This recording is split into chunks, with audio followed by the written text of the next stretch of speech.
Module 6, Sales. Why most agents make the mistake of starting here. When real estate agents act on instinct, it's easy for them to begin by assuming the job of selling is the correct starting point. It's critical to sell property soon, given that without cash flow, there is no business opportunity. However, if you get caught up in believing the real estate agent business is about selling properties without a solid strategic plan that continuously provides new opportunities beyond the agent's sphere of influence, to include referrals, then expect a struggling business rooted in a hobbyist mentality. Why serving comes first.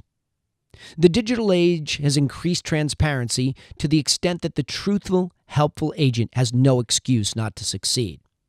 Referring to the concept of giving away your best stuff for free, understand that the consumer is in a power position to scout you and your competition transparently and privately. Therefore, the sale begins online with the presentation of your brand. Once you've captured a lead and begun your educational email sequences, there's a high probability that the contact has searched your name online and studied your social media footprint. If at this point you've been following good strategies to position yourself publicly as a curator and educator by adding your insight across multiple channels, then your authority will be evident and will validate your professionalism. Approach your selling from a servant's mentality from start to finish, and you'll be well served in return.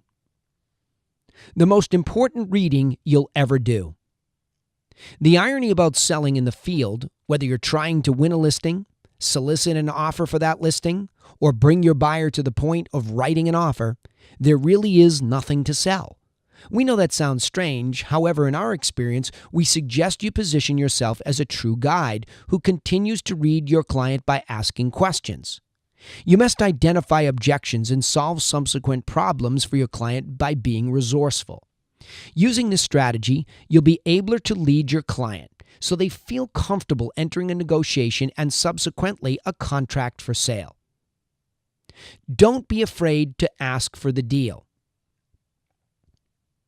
Although it's important to be a true giver with a concierge attitude, it's also important to recognize many motivated sellers and buyers simply hit an emotionally charged sticking point.